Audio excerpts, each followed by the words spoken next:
Friend, मैं अभिषेक पटेल स्वागत करता हूं हमारे YouTube channel hope it's help पे। कैसे हो आप लोग? I hope everything is all right. आप सभी लोग अच्छे होंगे, घर पे होंगे, सुरक्षित होंगे। अभी कुछ दिनों से वीडियो हम लोग जल्दी जल्दी नहीं बना पा रहे थे। सेटअप मैंने अपने घर पे बिठा लिया है। अब आपको वीडियो प्रोवाइड कराऊंगा मैं जल्दी जल्दी से, ताकि आपकी पढ़ाई बाधित ना हो सके। फिर अगर हम बात करें तो साइंस में हमने वीडियो पार्ट बाय पार्ट बनाया है मोशन चैप्टर का, लेकिन अब ऐसा नहीं होगा। अब एक एक घंटे, डेढ़ घंटे की क्लास मैं ब्रीफ में चाहता हूं कि आप लोगों को दूं ज्ञान तक, क्योंकि आधा अधूरा ज्ञान सबके लिए घातक होता है। तो अभी हम लोग ब्रीफ में पूरा अच्छे तरीके से हम लोग क्या करेंगे कि साइंस के जितने भी चैप्टर हैं, जैसे मोशन हो गया, ग्रेविटेशन हो गया, वर्क पावर एनर्जी हो गया, इलेक्ट्रिसिटी हो गया, लाइट्स हो गया, इन सब चैप्टरों को हम लोग ब्रीफ में एक एक डेढ़ घंटे के वीडियो के द्वारा हम लोग मैं आप लोगों को प्रोवाइड कराऊंगा। तो ठीक है, टाइम ज़्यादा न गवाते हुए हम लोग स्टार्ट करते हैं। जो हमारा आज का टॉपिक है मोशन। मोशन को हम लोग ब्रीफ में 2 पार्ट्स में मैं बना के खत्म करूंगा और जल्दी जल्दी वीडियो आपके पास अब पहुंचेगा। ठीक है, चलिए स्टार्ट करते हैं मोशन। तो अगर हम मोशन के बारे में बात करें, सबसे पहले तो जैसा मैंने बताया था मोशन क्या होता है। Motion, what do you mean by motion? तो when an object change their place relative to surrounding with time is called motion. तो हम लोग हिंदी में इसको कैसे डिफाइन कर सकते हैं? हिंदी में अगर आप सुनना चाहेंगे तो मोशन, अगर कोई वस्तु जब अपने स्थिति को परिवर्तित करे समय के साथ, जब अपने स्थान को परिवर्तित करे समय के साथ, जब कोई वस्तु अपने स्थान को परिवर्तित करे किसके साथ? समय के साथ, तो उसको हम लोग क्या बोलेंगे? मोशन बोलेंगे। मतलब वो वस्तु गति में है, उस वस्तु में मोमेंट है। कहने का मतलब है कि जब कोई ऑब्जेक्ट है ना एक स्थान से दूसरे स्थान में जाए तो जाने में क्या लगेगा? समय लगेगा। ठीक, तो समय लगेगा। तो जब वो अपना स्थान परिवर्तित कर रही है और स्थान परिवर्तित के क्रम में समय लग रहा है, उसी को हम लोग क्या बोलेंगे? मोशन बोलेंगे। तो इसको ऐसा भी समझ सकते हैं कि मान लीजिए कि ये ऑब्जेक्ट है, मान लीजिए ये ऑब्जेक्ट है, ठीक है। ये ऑब्जेक्ट यहां से यहां मूव हुई, डिस्टेंस दे रखा 10 मीटर और टाइम लग रहा है हमारा 5 सेकंड। तो ये क्या बता रहा है कि एक स्थान से दूसरे स्थान पे ये वस्तु क्या कर रही है? मूव कर रही है। तो मूव कर रही है तो कुछ ना कुछ दूरी तय कर रही है, तो दूरी भी तय कर रही है और उसके साथ समय भी लग रहा है, तो उसको हम लोग क्या बोलेंगे? मोशन बोलेंगे। ये सब बातें हो चुकी है तो ज्यादा इसमें घुसने की जरूरत नहीं है। जो point exam point of view से उसको हम लोग जल्दी जल्दी से देखते हैं। ठीक है, अब अगर बात करते हैं हम लोग कि मोशंस के टाइप्स, तो एक्सिस के हिसाब से मैंने बताया था कि 1 dimensional motion, 2D 3D motion होता है। तो 1 डायमेंशनल मोशन क्या होता है, 2D मोशन क्या होता है, 3D मोशन क्या होता है, इसको जल्दी से देखते हैं। तो अगर हम बात करें एक्सिस के हिसाब से टाइप देखेंगे तो एक एक्सिस के हिसाब से होता है 1D मोशन,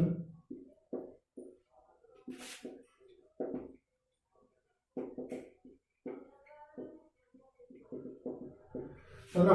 तो 1 डायमेंशनल मोशन को हम ऐसे समझ सकते हैं कि अगर कोई वस्तु एक एक्सिस के अलोंग मूव कर रही हो, अगर कोई वस्तु एक अक्ष के अलोंग मूव कर रही हो, तो उसको हम लोग क्या बोलेंगे? 1 dimensional motion.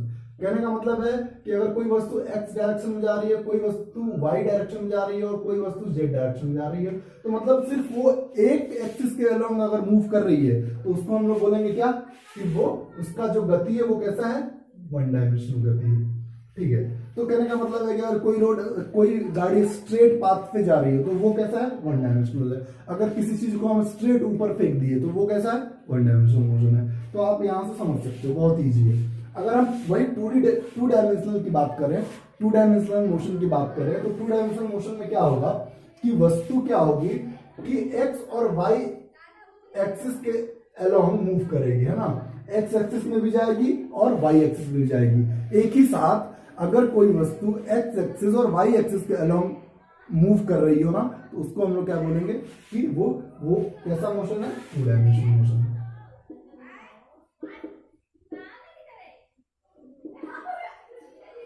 Two dimensional motion है। ठीक है, अभी हम बात करते हैं 3 डायमेंशनल मोशन की। तो जब कोई वस्तु तीनों अक्ष के हिसाब से, तीनों अक्ष के अलोंग मूव करती हो, मतलब एक्स डायरेक्शन में भी जा रही हो, वाई डायरेक्शन में भी जा रही हो और जेड डायरेक्शन में भी जा रही हो, तो ऐसी गति को हम लोग क्या बोल सकते हैं कि ये कैसा गति है उस वस्तु की, three dimensional motion. Three dimensional motion में जो वस्तु होगी वो तीनों डायरेक्शन में जाएगी, है ना, एक ही साथ में। तो अगर एग्जाम्पल देखेंगे, ठीक है, पहले 2D का एग्जाम्पल देखते हैं।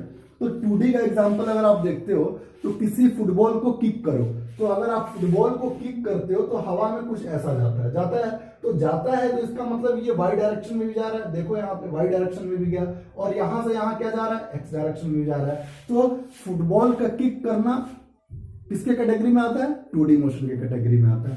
फिर अगर हम बात करें 3 डायमेंशनल मोशन की, तो 3 डायमेंशनल मोशन में अगर कोई वस्तु तीनों डायरेक्शन में मूव कर रही है ना, ये 3D डायमेंशनल मोशन कहलाता है। अगर 3D डायमेंशनल मोशन की बात करें तो कोई वस्तु तीनों पाथ के अलोंग क्या करती हो, मूव करती हो, तो हम लोग क्या बोलेंगे उसको, 3 डायमेंशनल मोशन बोलेंगे, ठीक है।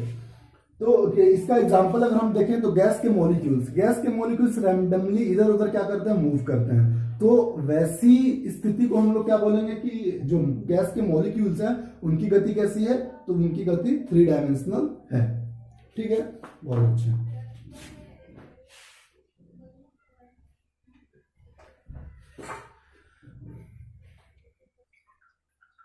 तो 3D मोशन के बारे में हमने देखा कि 3D मोशन क्या होता है कि एक्स वाई जेड तीनों डायरेक्शन के अलोंग क्या करता है, मूव करता है कोई वस्तु, तो उसको हम लोग क्या बोल सकते हैं, 3D मोशन है, ठीक है। अभी आगे हम लोग बात करते हैं पाथ के हिसाब से मोशन कितने टाइप्स के होते हैं। अगर इसका एग्जांपल देखेंगे तो मॉलिक्यूल्स ऑफ गैस,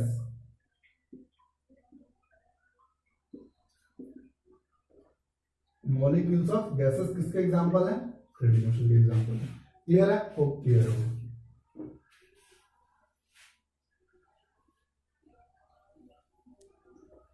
चलिए, तो अब हम देखते हैं पाथ के हिसाब से मोशन, जल्दी जल्दी से डिफाइन कर लेते हैं।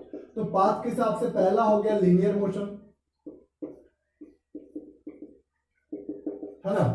पाथ के हिसाब से लीनियर मोशन क्या होता है कि when an object follow straight path, कोई अगर वस्तु सीधे रास्ते को फॉलो करती है तो उसको हम लोग क्या बोलेंगे, लीनियर मोशन। तो स्ट्रेट पाथ का कहने का मतलब है कि कोई वस्तु अगर एक्स एक्सिस के अलोंग चल रही है तो वो क्या होगा, सिर्फ एक एक्सिस के अलोंग चल रही है, तो वो लीनियर मोशन का एग्जांपल होगा। इसको रेक्टिलिनियर मोशन भी बोलते हैं, कहीं कहीं पे लिखा हुआ मिल जाएगा।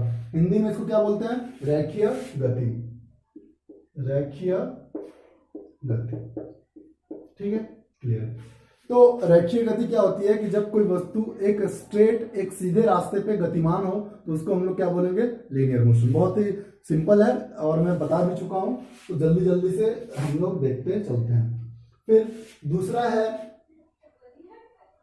लीनियर मोशन का, अगर हम एग्जांपल देखेंगे तो ये किस कैटेगरी में आएगा, 1D। अगर एक्सिस के हिसाब में देखेंगे तो 1 डायमेंशनल मोशन में कौन सा आएगा, लीनियर मोशन आएगा, ठीक है। दूसरा हम लोग देखते हैं सर्कुलर मोशन,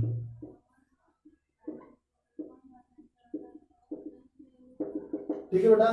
सर्कुलर मोशन क्या होता है, व्हेन एन ऑब्जेक्ट, अगर कोई ऑब्जेक्ट क्या होता है, वृत्ताकार मार्ग पे क्या कर रहा हो, चल रहा हो, तो अगर कोई वस्तु सर्कुलर मार्ग पे, सर्कुलर पाथ के अलोंग मूव कर रहा हो, when an object moves along circular path is called what, circular motion. कहने का मतलब है, इसको इजीली हम लोग समझ सकते हैं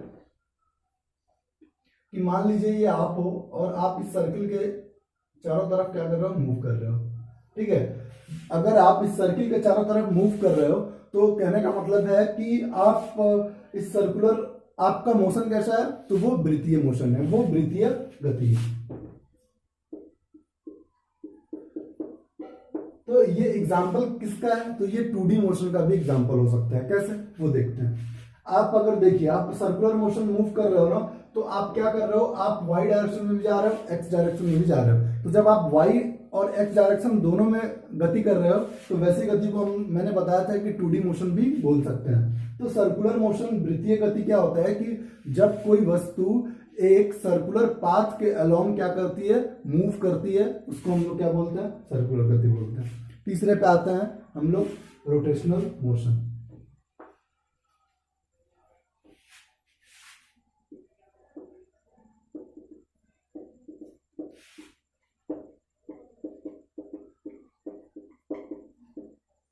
इसको बोलते हैं घूर्णन गति। क्लियर है? तो रोटेशनल मोशन क्या होता है, घूर्णन गति क्या होता है? When an object move through its own axis, when an object move through its own axis, अगर कोई वस्तु अपने केंद्र के साथ मूवमेंट करे, केंद्र के द्वारा मूवमेंट करे, अपने अक्ष के साथ घूमे, तो उसको हम लोग क्या बोलेंगे? Rotational motion.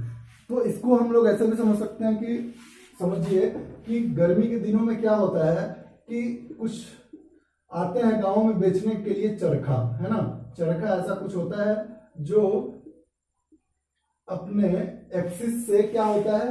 घूमता है। तो देखोगे कि चरखा क्या होता है कि एक्सिस यहाँ होता है और चरखा जब हवा चलती है तो चरखा क्या होने लगता है? ये घूमने लगता है। तो ऐसे एग्जाम्पल बहुत सारे हैं, जैसे आप साइकिल के पहियों को देखिए, साइकिल का पहिया क्या होता है? केंद्र से लगा होता है और वो केंद्र से क्या करता है? घूमता है। व्हीकल, कोई भी व्हीकल का पहिया इसका एग्जाम्पल है रोटेशनल मोशन का।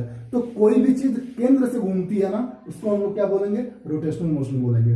फिर अगर हम बात करें कि आप लोग जब मिनी बाजार या मीना बाजार जो भी लगता है, तो आप लोग जाते हो वहां पे, तो आप देखते हो कि वहां एक ब्रेक डांस होता है। तो ब्रेक डांस कैसे बना होता है? वो नीचे से एक्सिस बना होता है उसका, और वो वहां से क्या करता है? पूरा चक्कर सा गोल लगाता है। तो वो भी क्या है? या बड़ा वाला चरखा कैसे घूमता है? वो दोनों तरफ से सपोर्ट लगा रहता है, बीच से क्या करता है? मूव करता है। तो वो अपने एक्सिस के अलोंग क्या कर रहा है? मूव कर रहा है। जब कोई वस्तु अपने एक्सिस के अलोंग मूव करती है तो उसको हम लोग क्या बोलेंगे? रोटेशनल मोशन बोलेंगे। अगर अभी भी नहीं समझ में आया तो कभी नहीं आएगा, है ना, क्योंकि बहुत ही सिंपल है यार।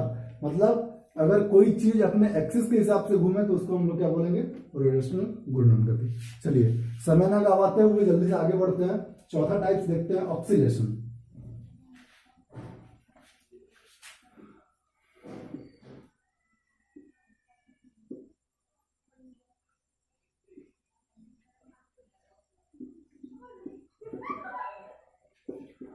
ऑक्सीलेशन मोशन, इसको हम लोग बोलते हैं आवर्त गति। ठीक है, तो ऑक्सीलेशन को बोलते हैं हम लोग क्या? आवर्त गति। ऑक्सीलेशन मोशन क्या होता है कि to and fro motion is called oscillation. To and fro motion is called oscillation, है ना। To and fro motion is called oscillation. अगर हम बात करें ऑक्सीलेशन की, तो इसमें आप लोगों ने घड़ी के पेंडुलम को देखा होगा। घड़ी का पेंडुलम कुछ ऐसा लटका होता है, ठीक है, बीच में मॉब लटका होता है। तो अगर हम इसको यहाँ पे लाके छोड़ देंगे तो ये क्या करेगा? फिर यहाँ मिड पोजीशन पे आएगा और फिर एक फाइनल पोजीशन बनेगा। तो ये 1 सेकंड में जितना मूव करता है उसको हम लोग फ्रीक्वेंसी बोलते हैं, है ना, आवृत्ति बोलते हैं। वही फ्रीक्वेंसी के बराबर होता है। तो फ्रीक्वेंसी एक ऐसी जो क्वांटिटी है वो टाइम डिपेंडेंट क्वांटिटी होती है। तो वो बाद में हम लोग बात करेंगे फ्रीक्वेंसी के बारे में। पहले हमारा जो मतलब है ऑक्सीलेशन, उसको समझना है। तो ऑक्सीलेशन अगर हम समझने के लिए मैं आपको समझाऊं तो देखिए, मान लीजिए कुछ ऐसा घड़ी का पेंडुलम होता है। अगर पेंडुलम को हम डिस्टर्ब करके यहां ले आए, इसको मान लीजिए इनिशियल पोजीशन है और ये मिड पोजीशन है, तो फिर अगर हम यहां इसको छोड़ेंगे ना तो ये मिड पोजीशन से होते हुए एक और पोजीशन गेन करेगा और उसको बोलेंगे हम लोग फाइनल पोजीशन। ठीक है, तो initial position, mid position, final position, 1 second में जितनी बार ऐसा करेगा, initial position, mid position, final position, तो वही उसका क्या कहलाती है? आवृत्ति कहलाती है। तो इसका कुछ ग्राफ ऐसा बनता है। ग्राफ अगर हम देखेंगे, यहां विजुअल है, विजुअल है यहां। अगर हम ग्राफ देखेंगे तो ग्राफ कुछ ऐसा बनेगा। तो इसको हम लोग बोलते हैं टू एंड इसको बोलते हैं फ्रो। तो यहां भी देखेंगे तो यहां भी इनिशियल आ रहा है, मिड आ रहा है और फाइनल आ रहा है। यहां क्या आ रहा है? इनिशियल आ रहा है, इनिशियल पॉइंट आ रहा है, मिड पॉइंट यहां आ रहा है और यहां क्या आ रहा है? फाइनल पॉइंट आ रहा है। तो जब ऐसा गति हो रहा है ना तो उसको हम लोग क्या बोलेंगे? ऑक्सीलेशन, आवृत्त गति। और लास्ट एक होता है रैंडम मोशन। रैंडम मोशन को हम लोग अभी समझते हैं। इसके बाद फिर से हम लोग वेरिएबल्स ऑफ मोशन देखेंगे। तो रैंडम मोशन की अगर हम बात करें, इसको मिटा देता हूँ, समझ में आ गया होगा।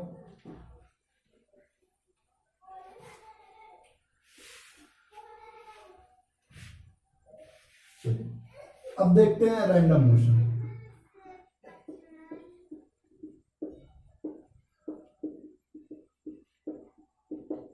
इसको बोलते हैं अनियमित गति।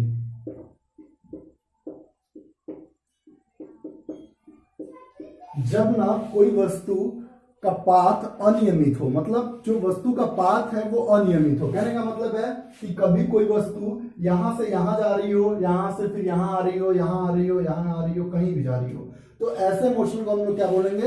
Random motion. रैंडम मोशन का एग्जाम्पल अगर हम लोग देखेंगे तो रैंडम मोशन का एग्जाम्पल होगा कि जैसे मधुमक्खी, गैस के मॉलिक्यूल्स, ये सब किसके एग्जाम्पल हैं? रैंडम मोशन के एग्जाम्पल हैं।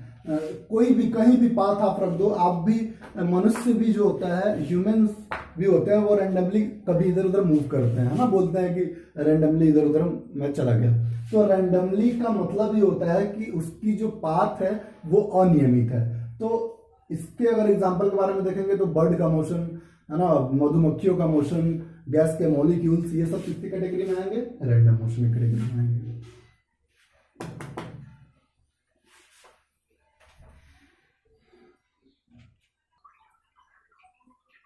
चलिए तो देखते हैं हम लोग speed, variables of motion. Variables of motion के बारे में अगर हम बात करें तो हम लोग देखेंगे डिस्टेंस, डिस्प्लेसमेंट, फिर स्पीड, फिर वेलोसिटी, फिर एक्सेलरेशन, फिर रिटार्डेशन। इतनी चीजों को हम बहुत ही अच्छे ब्रीफ तरीके से और कुछ क्वेश्चंस भी करेंगे। तो सबसे पहले हम देखते हैं डिस्टेंस, वेरिएबल्स ऑफ मोशन। चलिए स्टार्ट करते हैं variables of motion.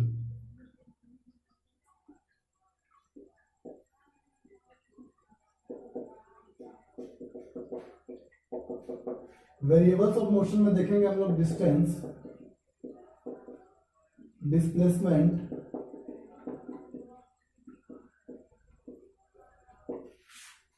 Speed,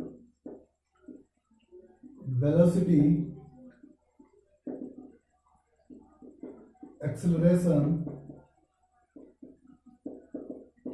retardation.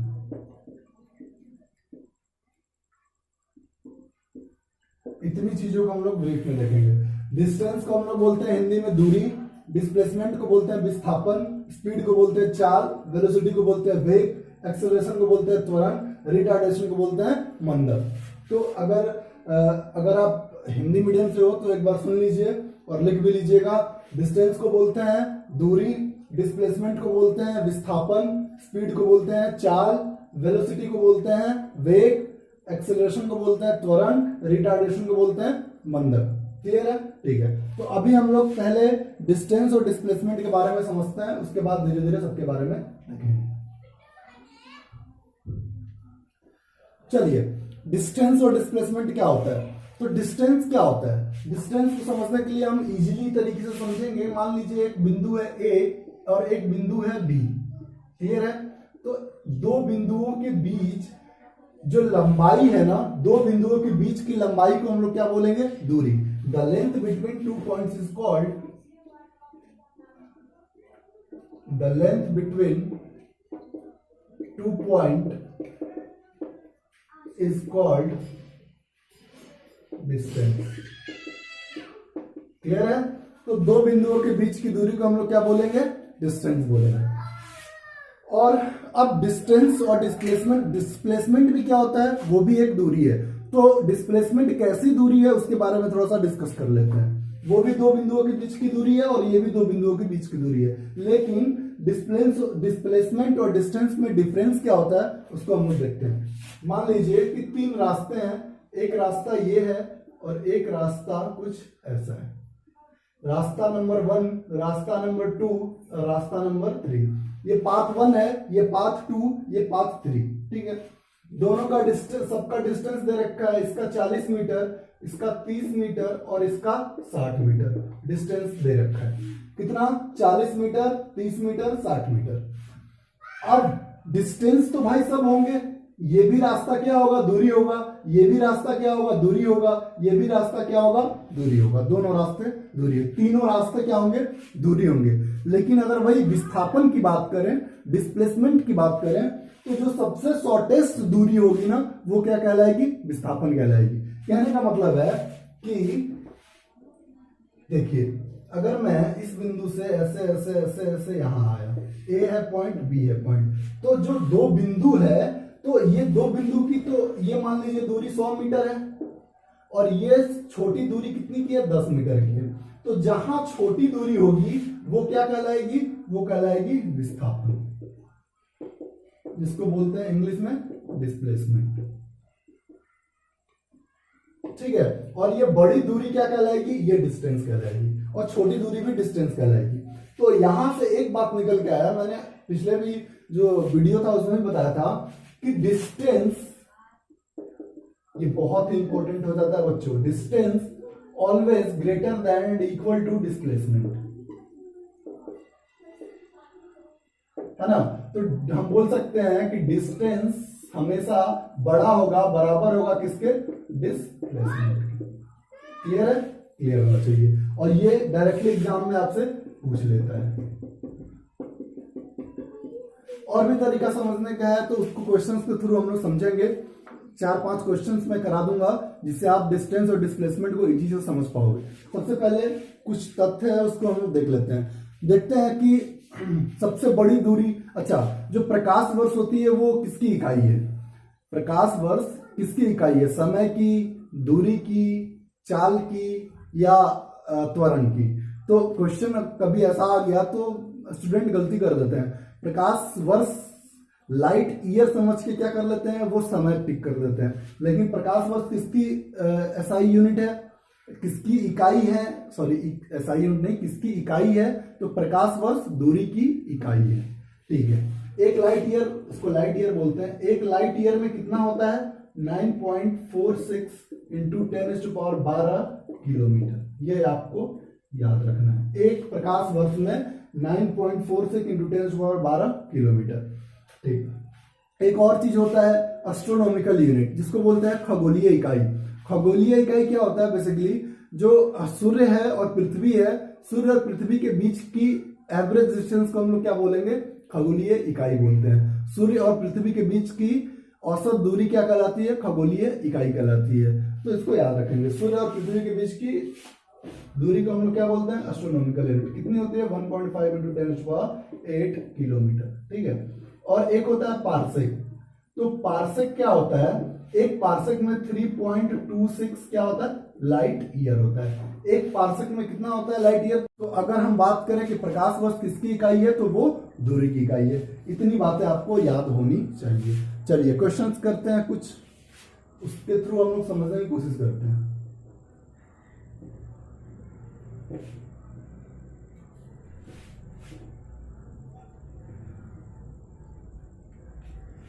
अगर हम देखते हैं, अगर मैं एक क्वेश्चन दूं आपको कि मान लीजिए ये ए पॉइंट है और कोई वस्तु यहां से यहां गई और फिर यहां आ गई, है ना, और इसकी डिस्टेंस, ऊपर वाले की डिस्टेंस 100 मीटर है, नीचे वाले की 60 मीटर है। तो आपको बताना है कि डिस्टेंस कितना है और डिस्प्लेसमेंट कितना होगा।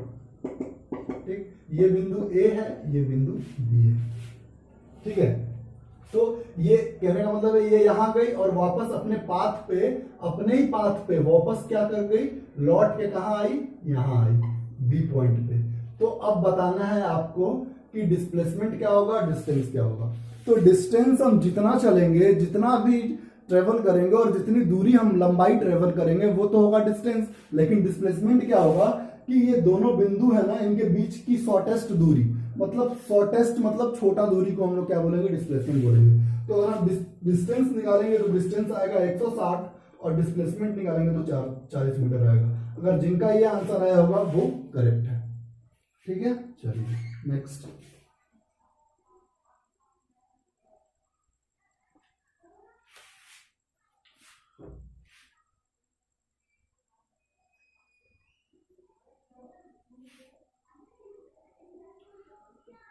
ए बी सी डी, हमें ए से सी के पास जाना है। ठीक है, ये दे रखा है 12 और ये दे रखा है 5 मीटर। अब आपको बताना है डिस्टेंस और डिस्प्लेसमेंट। तो इजीली आप बता सकते हो हमें कहां से जाना है, ए के पास से जाना है और सी पॉइंट पे जाना है। कहां जाना है, ए से सी पॉइंट पे जाना है और हमें बताना है डिस्टेंस और डिस्प्लेसमेंट क्या होगा। तो हम देखेंगे कि ए से बी गया, ठीक, 12 मीटर और बी से सी गया 15 मीटर। तो डिस्टेंस इजीली निकाल लेंगे, 12 + 5 = 17 मीटर। क्लियर है। अब डिस्प्लेसमेंट क्या होगा, तो डिस्प्लेसमेंट अगर हम इसके विकर्ण से अगर दूरी तय करते हैं तो वो क्या होगा, शॉर्टेस्ट होगा। तो आप इसको इजीली निकाल सकते हो, 12 का स्क्वायर 5 का स्क्वायर, 12 का स्क्वायर 144 है ना, और 5 का स्क्वायर 25, दोनों को ऐड करेंगे कितना आएगा 169। तो ये कितना आ जाएगा 13 मीटर। तो डिस्प्लेसमेंट कितना हो जाएगा 13 मीटर। अगर ये आंसर आया है तो आपका सही है। ये सब बेसिक चीजें हैं, आपको समझ में आ रही होंगी। अगर नहीं समझ में आ रही होंगी तो भगवान आपकी रक्षा करे, है ना, यही बोलूंगा। चलिए एक और क्वेश्चन देखते हैं।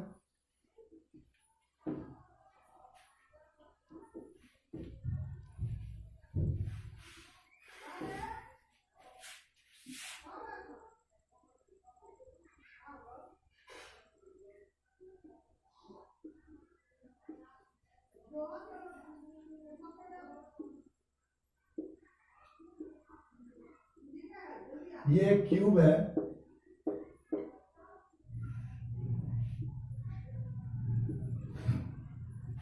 और आपको निकालना है इसका मान लीजिए ये साइड ए दे रखा है और ये भी साइड ए है और ये भी साइड ए है। तो आपको निकालना क्या है, सॉरी, ये साइड ए है, ये ए है, ये ए है और ये ए है, ठीक है। तो अब आपको निकालना क्या है कि इसका डिस्टेंस निकालना है और डिस्प्लेसमेंट निकालना है। और कहां से कहां, यहां से यहां आना है। तो डिस्टेंस निकालना है, डिस्प्लेसमेंट निकालना है। डिस्टेंस तो आप इजीली निकाल लोगे, कहां से यहां गए और फिर यहां चले जाएंगे। तो डिस्टेंस कितना होगा, डिस्टेंस होगा 3a। डिस्प्लेसमेंट अगर देखेंगे तो हम इसके कर्ण के थ्रू जा सकते हैं, विकर्ण के थ्रू, है ना, विकर्ण के थ्रू। तो क्यूब का विकर्ण कितना होता है, √3a। तो हम लोग बोल सकते हैं इजीली कि इसका जो डिस्प्लेसमेंट आएगा वो कितना आएगा, √3 है। अगर वेक्टर मेथड से भी निकालना चाहेंगे ना तो निकाल लेंगे, वेक्टर जोड़ के निकाल लेंगे। तो वेक्टर हम नहीं पढ़ेंगे क्योंकि वो हमारे एग्जाम में नहीं आता है। तो हम लोग एग्जाम पॉइंट ऑफ व्यू से देखेंगे कि जो जो चीजें एग्जाम से आती है ये पूछ लेगा आपसे, तो आप बता सकते हो। तो जिसका डिस्प्लेसमेंट क्या होगा, इस क्यूब का विकर्ण होगा, और विकर्ण कितना होता है क्यूब का, √3a। चलिए एक और क्वेश्चन देखते हैं, समझ में आ रहा होगा, बहुत अच्छे। एक और क्वेश्चन देखते हैं।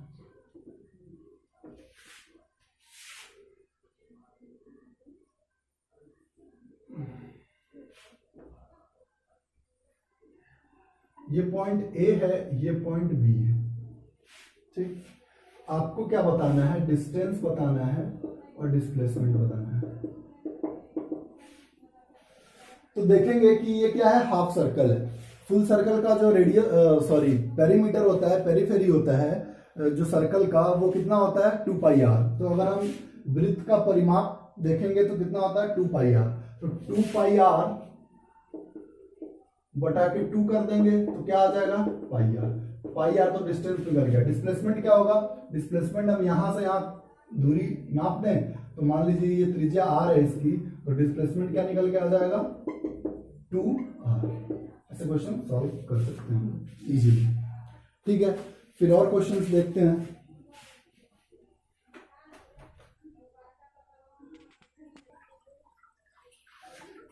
ठीक है, चलिए नेक्स्ट आगे देखते हैं हम लोग क्वेश्चन।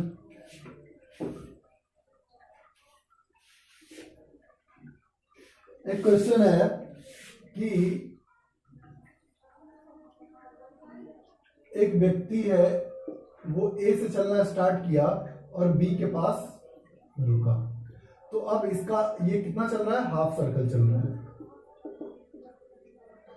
ठीक है। तो हाफ सर्कल चल रहा है, तो हाफ सर्कल का तो अभी देख लिया हमने कि क्या होता है। डायरेक्टली हम बोल सकते हैं कि ये शॉर्टेस्ट डिस्टेंस होगा, ये इसकी त्रिज्या r होगी और इसकी त्रिज्या r होगी, तो इसका जो डिस्प्लेसमेंट होगा वो कितना होगा 2r। क्लियर है? और अच्छे नेक्स्ट देखेंगे। चलिए नेक्स्ट देखते हैं कि एक सर्कल है और कोई जो व्यक्ति है वो 1/4 सर्कल, सॉरी, ये मान लीजिए यहां से चलना स्टार्ट किया और यहां पे आया और ये कितना चला, हाफ 1/4 सर्कल चला। 1/4 सर्कल पे क्या कर रहा है, मूव कर रहा है। तो आपको क्या बताना है, डिस्प्लेसमेंट बताना है। ठीक, डिस्प्लेसमेंट बताइए। चलिए, तो 1/4 सर्कल जब वो चल रहा है तो समझिएगा यहाँ डिस्प्लेसमेंट कैसे हम निकालेंगे। तो ये कुछ शॉर्टेस्ट डिस्टेंस होगा भाई होगा। तो यहां से अगर हम देखेंगे तो त्रिज्या r होगी और यहां से भी त्रिज्या r होगी और एंगल कितना का बनेगा, 90 डिग्री का। तो r प्लस r ये हम लोग निकाल सकते हैं इजीली, r² प्लस r²। यहां से क्या निकल के आएगा, 2√2r। तो डिस्प्लेसमेंट हम लोग लिख सकते हैं √2r। नहीं समझ में आया, फिर से समझ लीजिए। अब यहां से यहां आया तो ये r हो गया, ये r हो गया। तो r का अगर हम ट्रायंगल का रूल लगाएंगे तो r² प्लस r² होगा। तो ये कितना आ जाएगा, 2r²। यहां से अगर हटेगा तो ये √2r आंसर इसका। क्लियर है? चलिए एक और क्वेश्चन देखते हैं जो कि बहुत इंपॉर्टेंट है।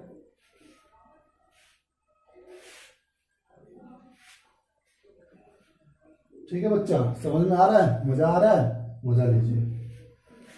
चलिए एक और क्वेश्चन देखते हैं।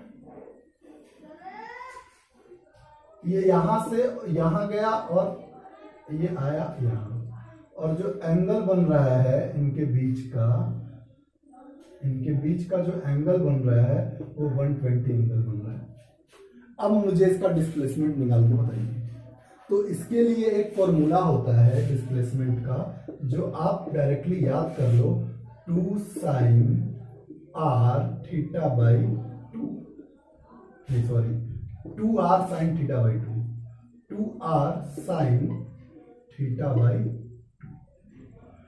2r sin theta by. अगर ये फॉर्मूला कहां से आया, आपको कंफ्यूजन है तो आप कमेंट करिए और मैं डिस्क्रिप्शन में अपना व्हाट्सएप नंबर दे दूंगा, वहां पे मैं आपको पूर्ण सॉल्यूशन दे दूंगा। ये कहां से आया ये इंपॉर्टेंट नहीं है, ये आया है ना वेक्टर। अगर हम लोग कहां से आया देखिए, अगर शॉर्टेस्ट डिस्टेंस निकालेंगे तो कुछ ये होगा, ये r वेक्टर ले लेंगे, ये r वेक्टर ले लेंगे और ये रिजल्टेंट यहाँ से रिजल्टेंट वेक्टर निकाल लेंगे ना, तो ये इतना आ जाएगा। तो वो मैं बता दूंगा, अगर आपको चाहिए होगा इसका कि कहाँ से आया तो उसकी बातें कर लेंगे। लेकिन देखिए क्या है कि वीडियो बन रहा है, इसको बताने लगूंगा तो बहुत लंबा वीडियो जाएगा, मतलब थोड़ा तो लंबा हो ही जाएगा और कोई मतलब भी नहीं है। तो डायरेक्टली याद कर लीजिए 2r sin theta by 2। Clear है? तो डिस्टेंस और डिस्प्लेसमेंट में बस इतना ही अंतर है कि डिस्टेंस क्या होता है कि कोई भी दूरी होती है, कोई भी दो बिंदुओं के बीच की कितनी भी सबसे बड़ी जो लंबाई होती है वो दूरी होती है, और सबसे जो छोटी लंबाई होती है वो क्या होती है, विस्थापन होती है। और एक चीज और याद रखना है कि डिस्टेंस जो है वो स्केलर क्वांटिटी है,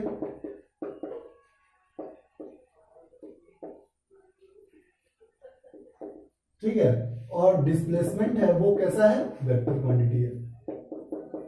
कैसे वेक्टर क्वांटिटी है, अभी दिखा देते हैं। मान लीजिए A B C, ठीक है। तो अगर ये 12 मीटर दे रखा है, ये 5 मीटर दे रखा है, ये 13 मीटर दे रखा है, ठीक है। यहां से हमें कहां जाना है, C के पास जाना है, C के पास जाना है। तो A से दो रास्ते हैं, एक तो आप यहां से भी जा सकते हो, है ना, A B C, तो ये तो दूरी कहलाएगी, लेकिन विस्थापन का एक दिशा है। आप इसी दिशा में जाओगे तभी शॉर्टेस्ट दूरी मिलेगी। तो एक दिशा हम बता रहे हैं कि इस दिशा में जाना है हमें, तो जब दिशा और परिणाम की साथ साथ बात हो तो उसको हम लोग बोलेंगे वेक्टर क्वांटिटी, और अगर सिर्फ परिणाम की बात हो तो हम क्या बोलेंगे उसको, स्केलर क्वांटिटी। तो यहां से आप समझ सकते हो कि डिस्प्लेसमेंट वेक्टर क्वांटिटी होता है, डिस्टेंस क्या होता है, स्केलर क्वांटिटी होता है। और हमेशा याद रखना है हमें कि distance always greater than and equal to displacement. यहां से पता चल रहा है ना, देखिए डिस्टेंस हमेशा बड़ा होगा या तो बराबर होगा इसके डिस्प्लेसमेंट से। देखिए 12 5 17, तो डिस्टेंस हमेशा 17 होगा या तो बराबर होगा 13 से, यानी तो 13 को भी तो डिस्टेंस बोल सकते हैं, तो 13 बराबर 13। तो यहाँ दो चीजें निकल के आई, बड़ा और बराबर। तो हम लोग बोल सकते हैं distance greater than equal to displacement. समझ में आ रहा होगा, बहुत अच्छी बात है। चलिए अब आते हैं हम लोग थोड़ा सा स्पीड और वेलोसिटी पे। तो स्पीड क्या होता है, वेलोसिटी क्या होता है, इसको देखते हैं।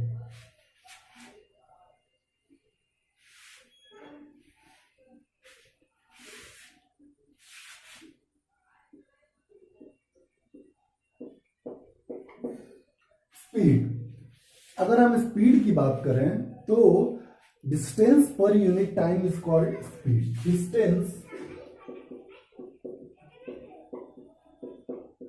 Per unit time is called speed. ठीक है, distance per unit time is called speed. तो जो स्पीड होता है वो बेसिकली क्या होता है कि डिस्टेंस और समय का रेशियो होता है, डिस्टेंस अपॉन टाइम। इसको हम लोग बोलते हैं दूरी बटा के समय। और यह भी एक क्या है, यह एक अदिश राशि है। क्लियर है बात। और अगर इसका हम एसआई यूनिट देखें तो एसआई यूनिट क्या होता है, मीटर पर सेकंड। इतनी बातें आपको याद रखनी है स्पीड के मामले में। तो स्पीड से और भी स्पीड्स के टाइप्स होते हैं, जैसे अगर हम बात करें तो इंस्टेंटेनियस स्पीड देखेंगे हम लोग, एवरेज स्पीड देखेंगे। चलिए, तो अब देखा हम लोगों ने स्पीड के बारे में, डिस्टेंस के बारे में। स्पीड क्या होता है, distance per unit time is called speed. Speed क्या होता है, डिस्टेंस अपॉन टाइम।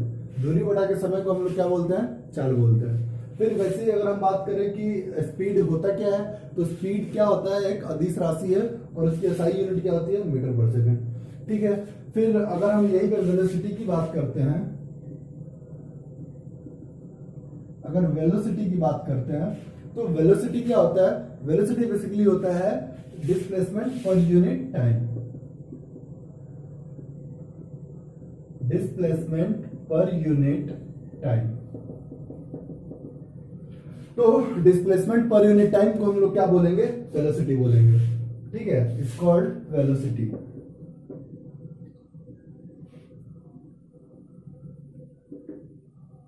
ठीक है बच्चों, तो ये बेसिकली क्या होता है कि विस्थापन बटा के समय।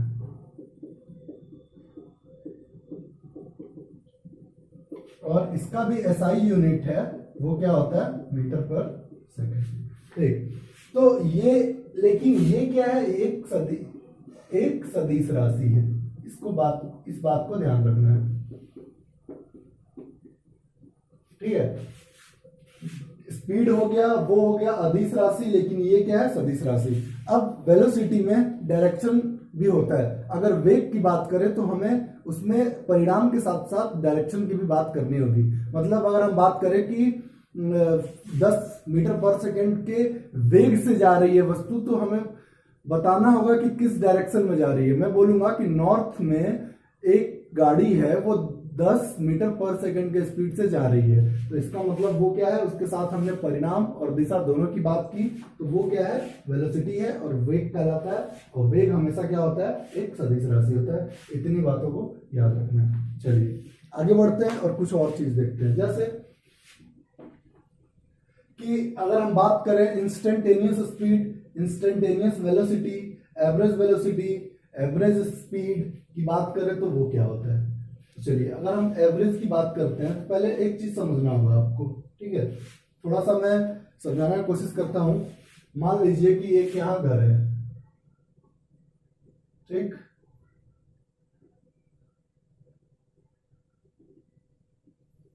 ठीक है, ये एक घर है, एक बच्चा है, वो अपने घर से 200,000 मीटर की दूरी पे है। कितने मीटर की दूरी पे है, 1000 मीटर की दूरी पे। कितनी दूरी है इसकी घर से और इसकी 1000 मीटर। क्लियर है? एक बच्चा है, वो अपने घर की दूरी से 1000 मीटर की दूरी पे है। तो अब क्या हुआ कि सडनली इंडिया पाकिस्तान का क्रिकेट मैच स्टार्ट हुआ। ध्यान से समझिएगा, इंडिया पाकिस्तान का सडनली क्रिकेट मैच स्टार्ट हुआ।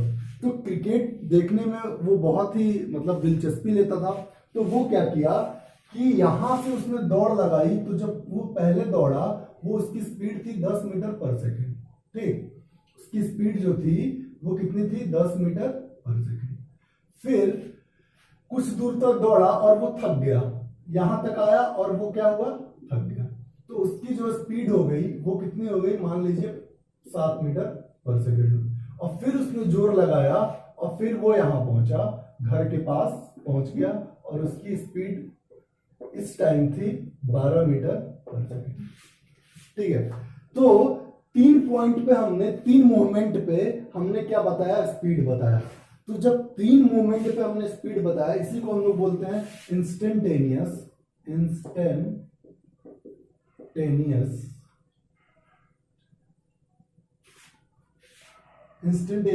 स्पीड।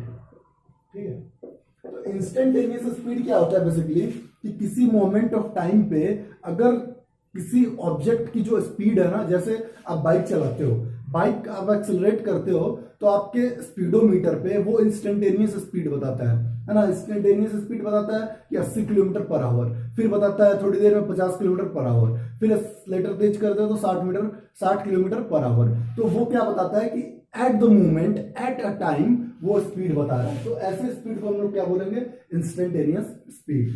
ठीक है, और एवरेज स्पीड की अगर हम बात करें, मान लीजिए कि ये यहां से यहां एवरेज स्पीड की अगर हम बात करें, तो एवरेज स्पीड में तीनों की दूरी को हम लोग क्या कर देंगे? ऐड कर देंगे।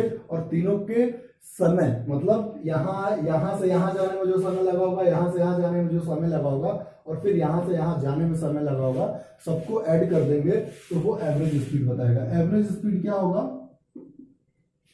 कि total distance travel by object upon total time taken.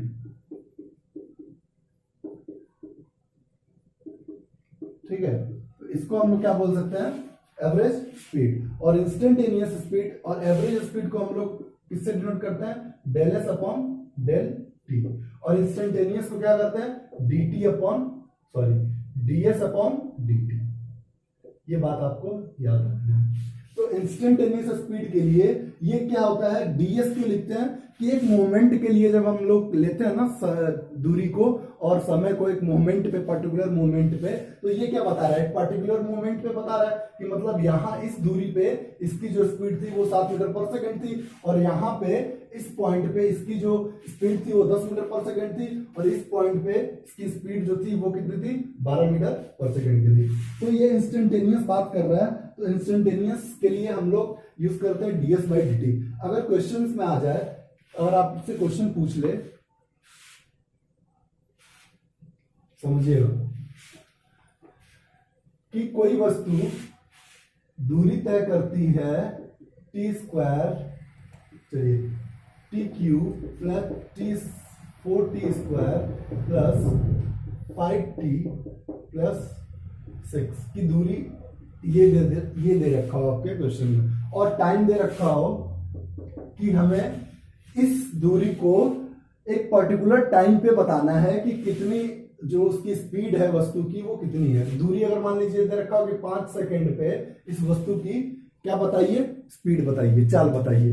दूरी दे रखा है कि कोई वस्तु इतनी दूरी, ये दूरी दे रखा है ना, कि कोई वस्तु टी पे power Q plus 4t square plus 5t plus 6 distance तय करती है, तो उसका 5वें सेकंड पे उसकी क्या बताए? चाल बताए। तो कैसे आप निकालोगे?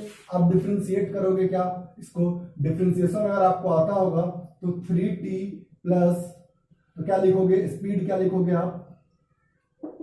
ds upon dt। क्लियर है? तो ds अपॉन dt लिखोगे तो D T Q plus 4t square plus 5t plus 6, और किसके रिस्पेक्ट में डिफरेंशिएट करोगे? t के रिस्पेक्ट में। तो जब t के रिस्पेक्ट में डिफरेंशिएट करोगे तो डिफरेंशिएशन ये बेसिकली पूछता नहीं है, लेकिन मैं आपको बता दिया कि नॉलेज के लिए कि ऐसे क्वेश्चंस बनते हैं। तो डिफरेंशिएट करोगे तो ये आएगा 3t प्लस 8t प्लस 5, है ना, और इसका डिफरेंशिएशन 0 होता है। तो यहां से आप t की वैल्यू क्या रख दो, 5 रख दो, तो 3 इंटू 5 प्लस स्क्वायर होगा, है ना, 3t स्क्वायर, और 8t, तो 8 इंटू 5 प्लस 5, यहां से वैल्यू आप निकाल सकते हो, 3 इंटू 25 प्लस 40 प्लस 5, तो ये कितना आ जाएगा, 75 प्लस 40 प्लस 5 कितना आ जाएगा, 80 और 120, तो 120 मीटर पर सेकेंड।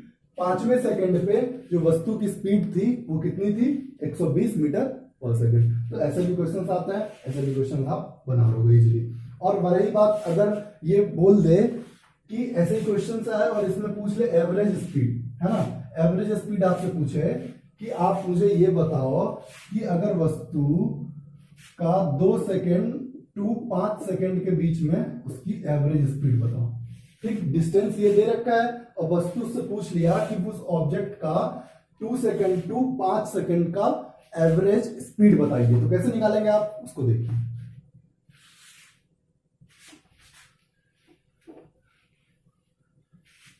देखिए कैसे निकालेंगे। तो एवरेज, अगर हम स्पीड की बात करें तो एवरेज स्पीड का फॉर्मूला हो जाएगा,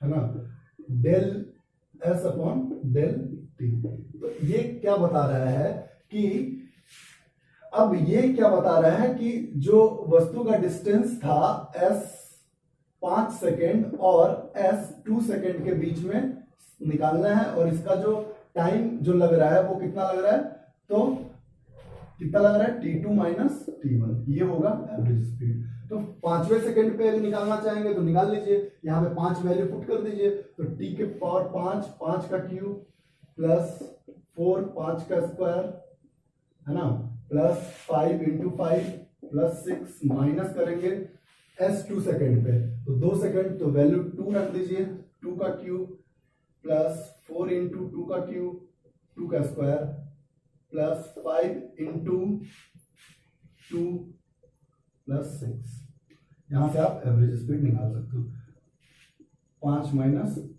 2, तो करेंगे तो कितना आएगा, 125 plus 100 plus 25 plus 6 minus 8 plus 16 plus 10 plus 6, ये माइनस है, बीच में 3, ठीक है, क्लियर है। तो अब इसको ऐड करिए, 150, 250, 256 माइनस, ये हो जाएगा 22, 10, 32, 32 और 8 40 पॉन 3, तो यहां से आ जाएगा 216 बटा के 3, तो 3 सात है 21, 3 गुना के 6, कितना आया, जो एवरेज स्पीड निकाला हम, कितना निकाल के लिया है, वो 2 से 5 सेकंड के बीच में जो एवरेज स्पीड आएगा वो कितना आएगा, 72 मीटर पर सेकंड का। तो ऐसे भी हम लोग फाइंड आउट कर सकते हैं, ठीक है। चलिए, तो ऐसे ही इंस्टेंटेनियस वेलोसिटी निकाल सकते हैं। इंस्टेंटेनियस वेलोसिटी में क्या होगा, आपको डायरेक्शन गिवन होगा, बाकी ऐसे ही क्वेश्चंस बनते हैं, तो आप लोग इजीली निकाल सकते हो। अगर ये समझ में भी नहीं आ रहा होगा तो आपके मतलब का नहीं है, ये एग्जाम में नहीं आने वाला है। चलिए अब डायरेक्टली हम लोग समझते हैं एक्सेलरेशन के बारे में।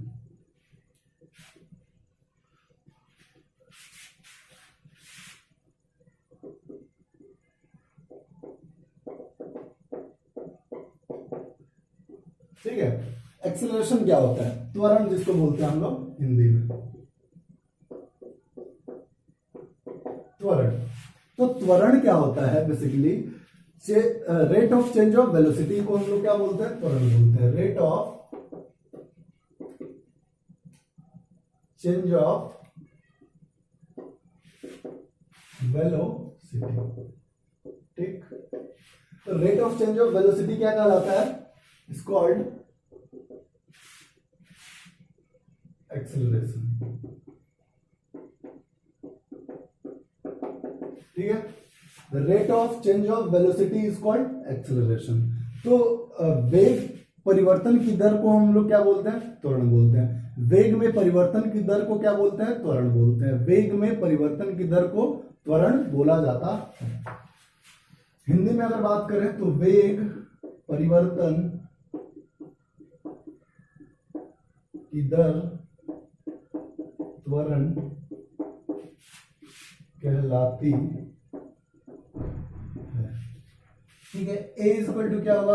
v minus you upon t. यही तो परिवर्तन है, तो हम बोल सकते हैं a equal to del v upon t. यही तो है, क्या बोल सकते हैं इजीली? ठीक है। एसआई यूनिट अगर हम बात करें एसआई यूनिट की, तो मीटर पर सेकंड स्क्वायर इसका एसआई यूनिट होता है। डायमेंशन की बात करें, विमा की बात करें तो क्या होगा? एल टी पे माइनस 2, ये होगा इसका विमा। ठीक है।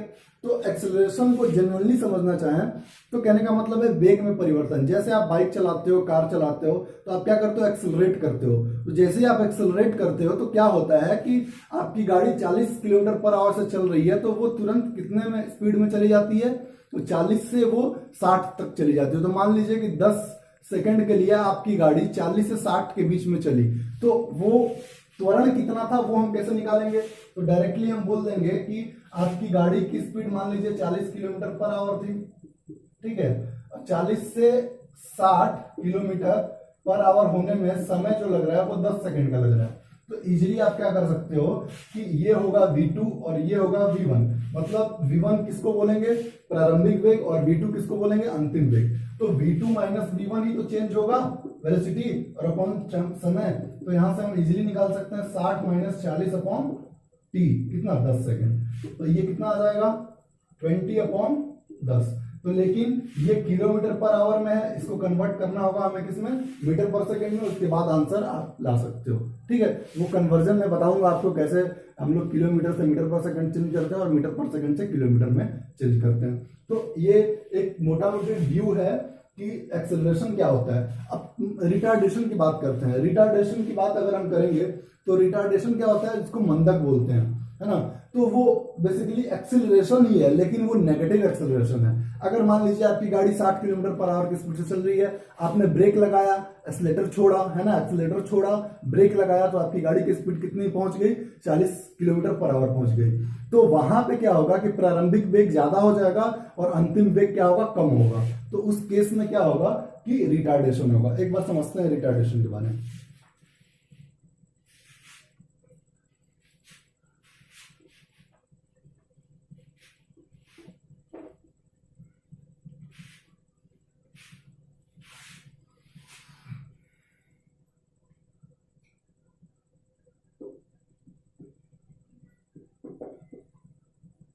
इसको बोलते हैं,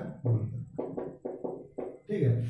मान लीजिए आपकी गाड़ी जो थी वो 60 किलोमीटर पर आवर की स्पीड से चल रही थी, ठीक। और फिर क्या हुआ कि आपने ब्रेक लगाया, ठीक। आपने क्या किया?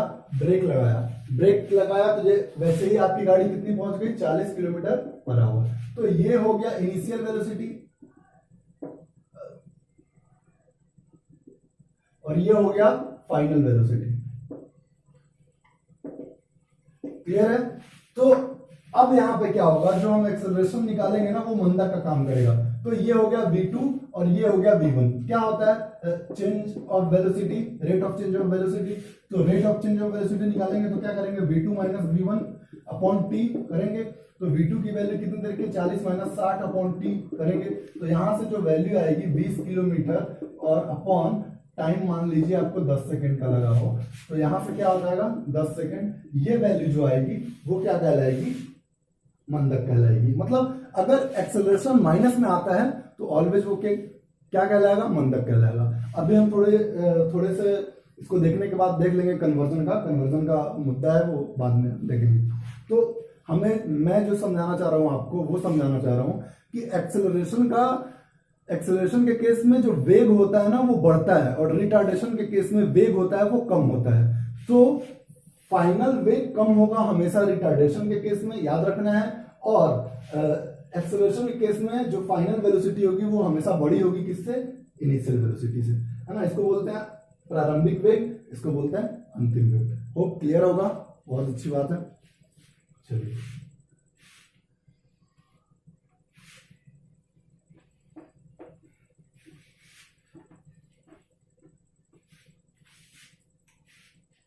अब हम देखते हैं कन्वर्जन, देखते हैं कि किलोमीटर पर आवर को मीटर पर सेकंड में कैसे हम लोग कन्वर्ट कर सकते हैं। तो समझिए 1 किलोमीटर पर आवर, है ना, 1 किलोमीटर पर आवर को हम लिख सकते हैं किलोमीटर अपॉन आवर, लिख सकते हैं, बिल्कुल लिख सकते हैं। 1 किलोमीटर में कितना मीटर होता है?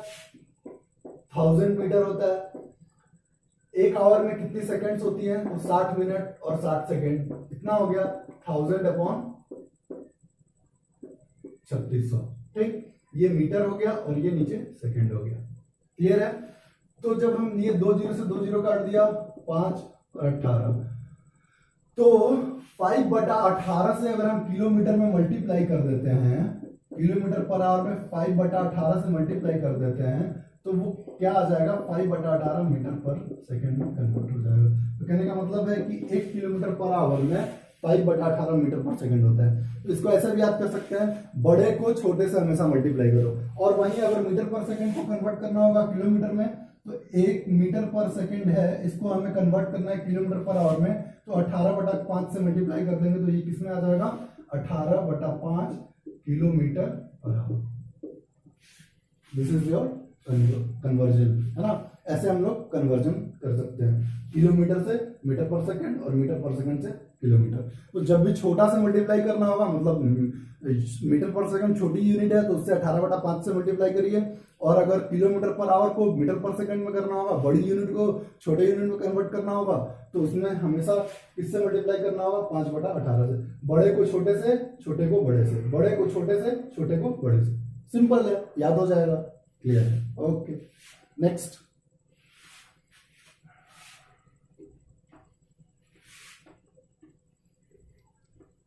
नेक्स्ट हम लोग देखेंगे फंडामेंटल फॉर्मूले हैं जो मोशंस के हैं, उसके बारे में हम लोग देखेंगे। तो एक तो पहले, उससे पहले हम लोग यूनिफॉर्म और नॉन यूनिफॉर्म के बारे में अच्छे से समझ लेते हैं कि यूनिफॉर्म मोशन क्या होता है, नॉन यूनिफॉर्म मोशन क्या होता है। उसको अच्छे से ब्रीफ से देख लेते हैं।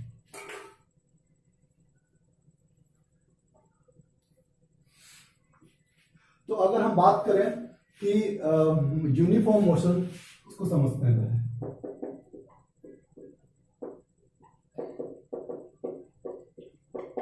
ठीक है, यूनिफॉर्म मोशन क्या होता है उसको समझते हैं। यूनिफॉर्म मोशन में बेसिकली हम लोग देखते हैं कि जब कोई वस्तु ना equal distance equal interval of time में तय करती है, equal distance equal interval of time में जब कोई वस्तु का जो मोशन होता है, उसमें जो डिस्टेंस होता है वो भी इक्वल होता है और टाइम का इंटरवल होता है वो भी इक्वल होता है, वैसे मोशन को हम यूनिफॉर्म मोशन बोलते हैं। वो कैसे? देखिए, मान लीजिए कि कोई वस्तु है, यहां से इसकी डिस्टेंस 0 मीटर है, टाइम भी 0 लग रहा है, यहां से मतलब विरामावस्था से वो चलना प्रारंभ करती है। कुछ समय के बाद वस्तु ने वो ऑब्जेक्ट 20 मीटर की दूरी करती है तय, और समय लगता है 10 सेकंड का। क्लियर है? फिर वो वस्तु चलती है 40 मीटर और समय उसका लगता है मान लीजिए 20 सेकंड। फिर वो वस्तु चलती है 60 मीटर और उसका समय जो लगता है वो लगता है 30 सेकंड। और फिर वो फाइनली ऑब्जेक्ट पहुंचती है 80 मीटर पे और समय कितना लगता है? 40 सेकंड। तो यहां से एक पैटर्न निकल के आ रहा है। वो पैटर्न कैसा निकल के आ रहा है कि यहां देखेंगे तो जो डिस्टेंस का इंटरवल है वो कितना है? समान है, 20 मीटर 20 मीटर और 20 मीटर, यही चल रहा है। और टाइम का भी इंटरवल यहां देख रहे हैं 10 सेकंड 10 सेकंड और 10 सेकंड चल रहा है। तो अगर हम इसको ग्राफ पे प्लॉट करना चाहेंगे तो वो कैसे करेंगे? देखिए, ये y एक्सिस है, ये x एक्सिस है, ठीक है। तो अगर हम देखते हैं यहां से 0 से स्टार्ट करते हैं, s इक्वल टू 0, ये डिस्टेंस है और ये टाइम, डिस्टेंस टाइम ग्राफ से देखते हैं। तो यहां से 0, s equal to 0, t equal to 0, फिर t इक्वल टू 10, यहाँ 20, यहाँ 30 और यहाँ 40 ले लिया। फिर यहाँ 20 लिया, फिर यहाँ 40 मीटर लिया, फिर यहाँ 60, फिर यहाँ 80 मीटर लिया। तो हम देखेंगे कि जो ग्राफ बन रहा है कुछ ऐसा जा रहा है।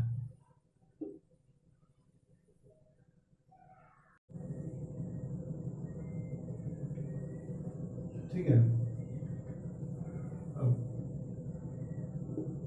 तो कुछ ग्राफ ऐसे सीधा निकलता हुआ निकल जाएगा। तो जब ऐसा ग्राफ कहीं निकले, कहीं यहाँ पे ऐसा ग्राफ देखो बीच से ऐसे सीधा, तो ये किसका ग्राफ है? यूनिफॉर्म मोशन का ग्राफ है ना। तो ये है यूनिफॉर्म मोशन। खूब क्लियर होगा। Uniform motion is nothing but कि जो बॉडी है ना वो इक्वल डिस्टेंस ट्रेवल करती है इक्वल इंटरवल ऑफ टाइम में, उसको हम लोग बोलेंगे यूनिफॉर्म मोशन। अब नॉन यूनिफॉर्म की अगर हम बात करें, अच्छा एक क्वेश्चन है मेरे पास, क्वेश्चन का जवाब दीजिए।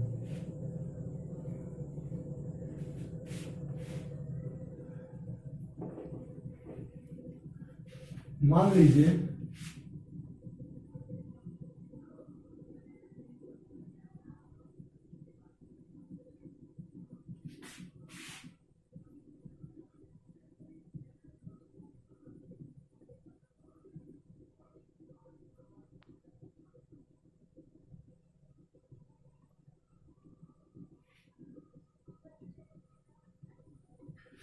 इसमें से किसका स्पीड ज्यादा है? बता सकते हो किसका स्पीड ज्यादा है? तो इस क्वेश्चन को सॉल्व करने के लिए हम देखेंगे कि सबसे पहले किसी भी, इसको मान लो कि ये कुछ ऐसा तीव्र है ना, ऐसा तीव्र। तो अगर हम देखेंगे तो इजीली तरीका है, अपने आप को यहां बैठा के देखो, जहां पे आप तुरंत सड़क के नीचे आ जाओगे, कहने का मतलब है कि स्लोप जो ये ग्राफ है, ग्राफ का स्लोप जिसमें सबसे ज्यादा होगा उसमें क्या होगा कि मोशन सबसे तेज होगा। तो सबसे ज्यादा स्पीड किसका होगा? इसका होगा, है ना। तो अपने आप को बिठा के देख लो कि अगर आपका स्पीड ज्यादा होता है ग्राफ पे, मतलब आप स्लोप ज्यादा है ग्राफ का, तो इसका मतलब स्पीड सबसे ज्यादा होगा। सबसे ज्यादा इसका होगा, उसके बाद फिर इसका होगा, फिर उसके बाद देन इसका होगा। ठीक है, तो ये क्वेश्चंस आ सकते हैं एग्जामों में। तो आपको याद रखना है कि ग्राफ का स्लोप जिसका ज्यादा होगा उसका स्पीड भी क्या होगा? ज्यादा होगा। क्लियर है? ठीक है। अब नॉन यूनिफॉर्म की अगर हम बात करें, नॉन यूनिफॉर्म मोशन की अगर हम बात करें, तो नॉन यूनिफॉर्म मोशन में क्या होगा कि कोई ऑब्जेक्ट है ना इक्वल डिस्टेंस ट्रेवल कर रही है अनइक्वल इंटरवल ऑफ टाइम में, इक्वल डिस्टेंस ट्रेवल कर रही है अनइक्वल इंटरवल ऑफ टाइम में। ठीक है, तो कहने का मतलब है कि मान लीजिए कोई ऑब्जेक्ट 0 मीटर से चलना स्टार्ट की, t इक्वल टू 0, कुछ समय के बाद t हो गया 15 सेकेंड या 5 सेकेंड और डिस्टेंस हो गया 20 मीटर। फिर देख रहे हैं कि s इक्वल टू 40 मीटर और टाइम ले रहा है, वो ले रहा है 10 सेकेंड का, और फिर यहाँ पे s इक्वल टू 60 मीटर और टाइम ले रहा है मान लीजिए 17 सेकेंड का, और फिर t इक्वल टू 23 या कुछ भी और मान लो आप, हाँ 23 मान लो, 23 सेकेंड, s इक्वल टू 80। तो यहाँ पे हम लोग देखेंगे कि जो टाइम का इंटरवल है यहाँ 5 है, यहाँ 7 है और यहाँ 6 है, और यहाँ पे तो जो डिस्टेंस है वो उसका इंटरवल तो समान है, लेकिन जो टाइम का इंटरवल है वो क्या है? भिन्न भिन्न है। तो ऐसी स्थिति को हम लोग क्या बोलेंगे? Non uniform. तो नॉन यूनिफॉर्म का ग्राफ तो कैसा भी बन सकता है, ये क्या है? नॉन यूनिफॉर्म है ना। ये ग्राफ क्या है? नॉन यूनिफॉर्म है। ये ग्राफ क्या है? नॉन यूनिफॉर्म है। तो नॉन यूनिफॉर्म का ग्राफ कैसा भी हो सकता है, लेकिन अगर हम बात करें यूनिफॉर्म की, तो यूनिफॉर्म का ग्राफ ये यूनिफॉर्म मोशन है। क्लियर हो रहा है? क्लियर हो रहा होगा।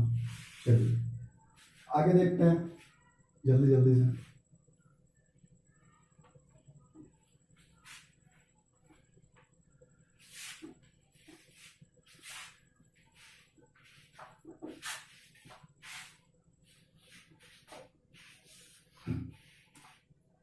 अगर हम देखेंगे कि जो फंडामेंटल फॉर्मूला है उनके बारे में थोड़ा सा हम लोग देख लेते हैं। तो एक फॉर्मूला है v equal to u plus a t, एक है s equal to u t plus half a t square, और v square minus u square is equal to 2as। ये 3 फॉर्मूले हैं और इन 3 फॉर्मूले से बहुत सारे क्वेश्चन आते हैं। तो रेलवे एनटीपीसी क्या करता है ना, डायरेक्टली न्यूमेरिकल वैल्यू मतलब न्यूमेरिकली क्वेश्चंस पूछता है, थ्योरेटिकली क्वेश्चन नहीं पूछेगा और वो इन फॉर्मूलों पे बेस्ट क्वेश्चन पूछ लेगा। तो सबसे पहले देखते हैं कि इन फॉर्मूलों का ओरिजिन कहाँ से हुआ है, कैसे ये फॉर्मूले आए हैं। ठीक है, तो उसके लिए हमें एक ग्राफ बनाना होगा, फिर समझना होगा। चलिए ग्राफ बनाते हैं, समझते हैं। मान लीजिए कि कोई ऑब्जेक्ट है, वो कैसा मोशन कर रहा है, वो यूनिफॉर्म मोशन कर रहा है ना, यूनिफॉर्म मोशन कर रहा है कोई ऑब्जेक्ट। ठीक, यूनिफॉर्म ग्राफ मैंने बना दिया।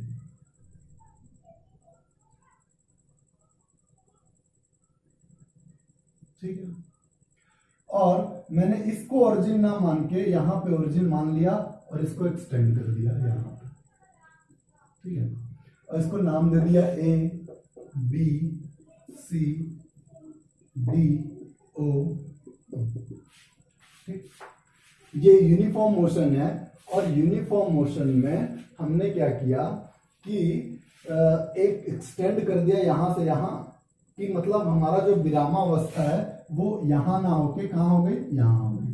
बात समझिएगा, मतलब जो प्रारंभिक वेग है वस्तु का वो यहां ना होके कहां हो गया, यहां हो गया। इसको एक्सटेंड कर दिया मैंने, इससे कोई प्रॉब्लम नहीं होनी चाहिए। ठीक है, तो जो यहां से इसको हम लोग बोलेंगे यू, यू और ओ डी को हमने क्या मान लिया, यू मान लिया, और ओ ए को हमने क्या मान लिया, वी। यू क्या है, इनिशियल प्रारंभिक वेग है, वी क्या है, अंतिम वेग है, फाइनल वेलोसिटी। ठीक है, यू हो गया प्रारंभिक वेग, वी हो गया फाइनल वेलोसिटी। और ये डिस्टेंस टाइम ग्राफ है ना, तो ये क्या होगा, टाइम होगा, जाहिर सी बात है टाइम होगा। ई बी, बी ई क्या होगा, चलिए बी ई को हम लिख सकते हैं बी सी प्लस सी। देखिए बी ई को हम लिख सकते हैं बी ई को हम एक्सटेंड कर सकते हैं बी सी प्लस सी में कर सकते हैं, बिल्कुल। तो बी क्या निकल के आया हमारा यहां से, B E is equal to B C. B C हमें पता नहीं है क्या है, लेकिन बी क्या होगा, बी के बराबर होगा, बीई पैरेलल है किसके, ओए के। ओए क्या है यहाँ पे, ओए क्या है, बी है, और ओडी क्या है, यू है। समझिएगा बात को। तो ओ ए पैरेलल है बीई के, तो बीई को हमने वी लिख दिया, बीसी हमें नहीं पता है, बीसी लिख देंगे। सी, सी किसके पैरेलल है, ओडी के, ओडी क्या है, यू है, ओडी क्या है, यू है, तो हम लिख दिया ये यू। ठीक है, यू लिख दिया। तो BC से क्या निकल के आया, BC is equal to V minus u. एक इक्वेशन बना, क्लियर है। ठीक, अब हमें पता है कि एक्सेलरेशन क्या होता है, V minus you upon T होता है। हमें पता है एक्सेलरेशन क्या होता है, V minus you upon t. तो यहां से V minus u is equal to क्या आ गया, 80। ये इक्वेशन सेकेंड आ गया। अब इस दोनों को तुलना करो आप, तो V माइनस यू क्या आ रहा है, 80 के बराबर, और 80 इज इक्वल टू BC लिख सकते हैं। तो हम यहां से लिख सकते हैं BC किसके बराबर होगा, 80 के बराबर होगा। तो इसका मतलब जो पहला इक्वेशन है, फ्रॉम फर्स्ट इक्वेशन हम लोग लिख सकते हैं AT is equal to V minus u. तो यहां से एक फॉर्मूला निकल के आ जाएगा, V is equal to u plus 80। वो क्लियर होगा, ये यहां से फॉर्मूला है। ठीक है, अब हम दूसरे फॉर्मूले का देखते हैं। तो ये फॉर्मूला तो क्लियर हो गया, इसको देख लीजिए, स्क्रीनशॉट ले लीजिए। अगर क्लियर नहीं हो रहा होगा तो आप मुझे डिस्क्रिप्शन में मैं व्हाट्सएप नंबर भी अपना दे दूंगा, वहां से भी आप क्लियर कर सकते हो। क्लियर हो जाना चाहिए, आई थिंक इसमें कुछ है नहीं। देखिए ओ ए क्या है, V के बराबर है, ओडी क्या है, यू के बराबर है। मैंने बीई को एक्सटेंड किया, BC plus C, V is equal to BC। अब बीई भाई पैरेलल है ओए के, तो ओए किसके बराबर है, V के बराबर है, V लिख दिया। CE पैरेलल है ओडी के, OD is equal to U, तो मैंने इसके बराबर यू लिख दिया। फिर BC इज इक्वल टू क्या है, V माइनस यू। हमने एक्सेलरेशन में पढ़ लिया है formula, A is equal to V minus you upon T। तो V माइनस यू की वैल्यू क्या आ गई, 80 आ गई। तो इन दोनों को कंपेयर किया तो VC इज इक्वल टू क्या निकल के आया, 80। तो यहाँ फ्रॉम फर्स्ट इक्वेशन में हमने वैल्यू को क्या कर दिया, पुट कर दिया। तो यहाँ से फॉर्मूला निकल के आ गया V is equal to U plus 80। Clear है? क्लियर है।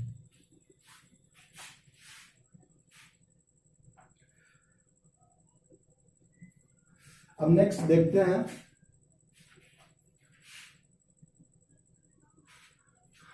नेक्स्ट जो फॉर्मूला है उसके बारे में थोड़ा सा देख लेते हैं। मिटा दूं, यहां कर दूं, चलिए इसको मिटा देते हैं। चलिए समझिएगा। अब अगर आप इस ग्राफ का जो ये जो ग्राफ मैं दिखा रहा हूं, इस ग्राफ का अगर आप एरिया निकाल दोगे, इस टोटल साइडेड ग्राफ का एरिया निकालोगे तो वो क्या देगा, दूरी देगा। तो दूरी देगा, ये किससे किससे मिलकर बना है, तो आप देखोगे यहाँ पे एक आयत बना हुआ है एक आयत, और एक क्या है, ट्रायंगल है। एक त्रिकोण है और एक क्या है, आयत है। तो दोनों का एरिया निकाल सकते हैं। तो अगर हम दोनों का एरिया निकालेंगे तो क्या होगा, ये डिस्टेंस के बराबर होगा। तो डिस्टेंस को S से डिनोट करते हैं, है ना। तो S इज इक्वल टू क्या होगा, एरिया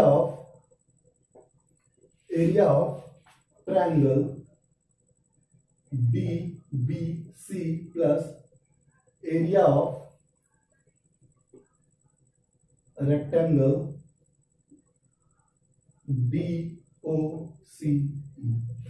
इजीली निकाल सकते हो आप। कैसे निकाल सकते हो, देखिए ट्रायंगल ऑफ एरिया क्या होता है, 1/2 लंब गुणे आधार, ये लंब हो जाएगा BC इंटू आधार BC मान लो, plus area of rectangle DOCE, है ना, DOCE।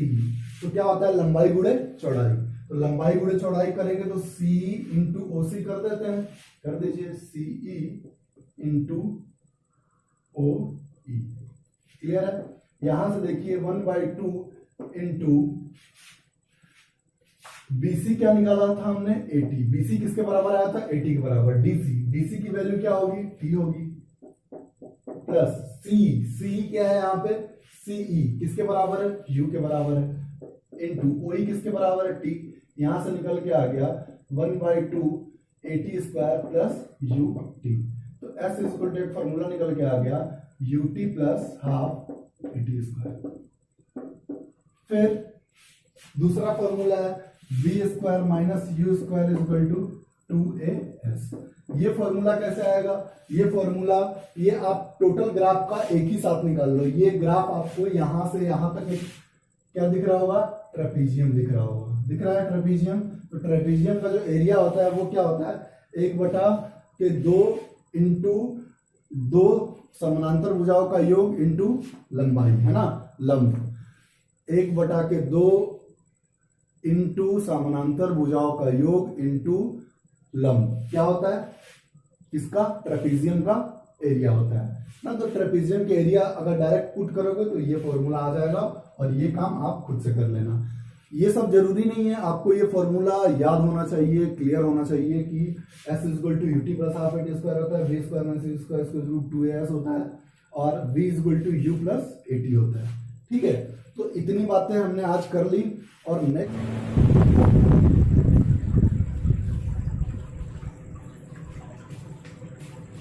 कुछ क्वेश्चन है आपके पास, सॉल्व करना है आपको।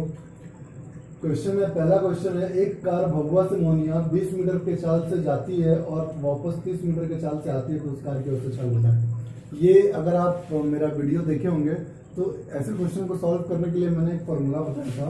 वो फॉर्मूला था कि एवरेज अगर स्पीड निकालना चाहेंगे ऐसे क्वेश्चन का, तो हम देखेंगे कि फॉर्मूला मैंने बनाया था 2v1 into V2 upon V1 plus V2।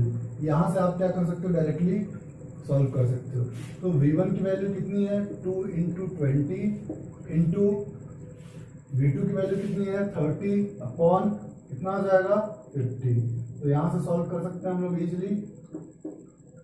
कितना आ जाएगा, 24 मीटर। ये आएगा एवरेज स्पीड। क्लियर है? क्लियर होगा। Next question number 2। Question number 2 बोल रहा है एक वस्तु विरामावस्था, एक टर्म्स है विरामावस्था रेस्ट पोजीशन। तो अगर जब भी रेस्ट पोजीशन या विरामावस्था हो तो हम समझेंगे कि u की जो वैल्यू दे रखी है क्वेश्चन में वो क्या दे रखी है 0 मीटर पर सेकेंड। क्लियर है? यहां से एक बात निकल के आई। प्रारंभ करती है 20 सेकंड के बाद, समय भी दे रखा है t = 20 सेकंड। उस वस्तु की चाल 40 मीटर पर सेकंड हो जाती है। उस वस्तु की चाल कितनी हो जाती है, मतलब अंतिम वेग कितना हो जाता है 40 मीटर पर सेकंड। तो उस वस्तु का त्वरण बताएं। तो कौन सा फॉर्मूला लग रहा है, v = u + at लग रहा है। यहां से हम क्या करेंगे कि देखिए v की वैल्यू कितनी दे रखी है 40, u की वैल्यू कितनी 0 + a × 20 है ना। तो यहां से हम इजीली निकाल पाएंगे a = 40/20 और कितना आ जाएगा 2 मीटर पर सेकेंड स्क्वायर। तो ऐसे ऐसे क्वेश्चंस भी आ सकते हैं आपको, इजी क्वेश्चंस जो फॉर्मूले बेस्ड क्वेश्चन होते हैं वो पूछ सकते हैं एग्जामों में। तो थोड़ा सा मैं सोचा कि प्रैक्टिस करा दूं आपको। Question number 3। क्वेश्चन नंबर 3 क्या बोल रहा है, कोई ट्रक विरामावस्था से चलना प्रारंभ करती है और कुछ समय के बाद 2 मीटर पर सेकंड के त्वरण के साथ उस वस्तु का अंतिम वेग 30 मीटर पर सेकंड हो जाता है। तो उस वस्तु द्वारा चली गई कुल दूरी बताएं। ठीक है, सबसे पहले तो हम समझते हैं कोई ट्रक विरामावस्था चलती है, इसका मतलब ये बोल रहा है कि u की वैल्यू होगी वो क्या होगी 0 मीटर पर सेकंड होगी। समझिएगा, मेरे साथ साथ चलिए। चलना प्रारंभ करती है कुछ समय के बाद, है ना, 2 मीटर पर सेकंड के त्वरण के साथ। तो त्वरण दे रखा है वैल्यू कितना, a का वैल्यू कितना दे रखा है 2 मीटर पर सेकंड स्क्वायर। ठीक, उस वस्तु का अंतिम वेग कितना है 30 मीटर पर सेकंड हो जाता है। मतलब v की वैल्यू दे रखा है कितना 30 मीटर पर सेकंड। ठीक है, तो उस वस्तु द्वारा चली गई दूरी बताएं। तो यहां से हम देखेंगे कि एक फॉर्मूला है s = ut + हाफ at रखेंगे तो t का मान नहीं दे रखा है। तो हम एक फॉर्मूला पढ़े थे v² - u² = 2as। ये फॉर्मूला यहाँ पुट बैठ मतलब सॉलिड बैठता है, तो इस पे हम लोग वैल्यू पुट कर सकते हैं। v का मान कितना दे रखा है 30 का स्क्वायर माइनस u कितना है 0, 2 × s, यहाँ से वैल्यू निकाल सकते हैं। तो 30 × 30/4 है ना। तो ये 15 और ये 15, आंसर आ जाएगा 225 मीटर की दूरी तय करेगी। तो ऐसे ऐसे क्वेश्चंस हैं इजी जो फॉर्मूला बेस्ड आते हैं। आपको ध्यान रखना है कि कौन सा फॉर्मूला किस पे बैठेगा। पहले आपको ऐसे क्वेश्चंस का जो गिवन है वो गिवन लिख देना है यहाँ पे, उसके बाद देखना है कौन सा फॉर्मूला फेमिलियर है, सूट करेगा, उस फॉर्मूले पे वैल्यू रख दीजिए और आपका आंसर आ जाना है। ठीक है, क्वेश्चन नंबर 4 देखते हैं।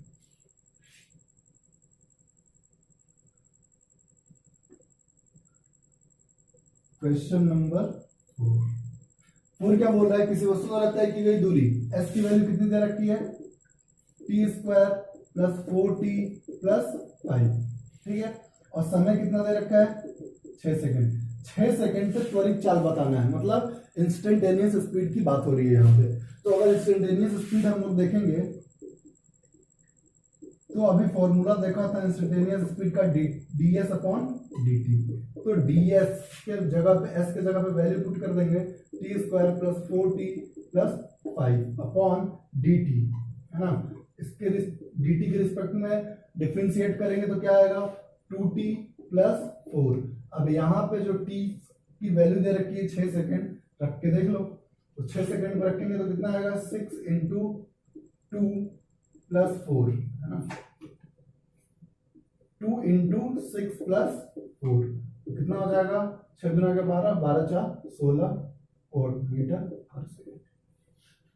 तो बहुत ही इजी तरीके से आप क्वेश्चंस बना सकते हो। ये तो 4 ही क्वेश्चन है, बहुत सारे क्वेश्चंस आपके बुक्स भी, आप बुक्स में से भी किसी भी बुक से आप क्वेश्चंस करिए, है ना, कंसेप्ट क्लियर करिए, ताकि आने वाले एग्जाम में आपका समय भी बचे और आपको ज्ञान भी हो मोशन चैप्टर का। इससे बहुत सारे क्वेश्चंस बनते हैं।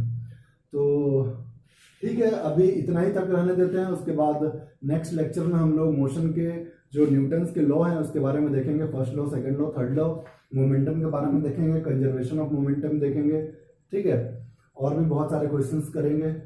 तो ठीक है, फिर आज की लेक्चर यहीं तक खत्म करते हैं हम लोग।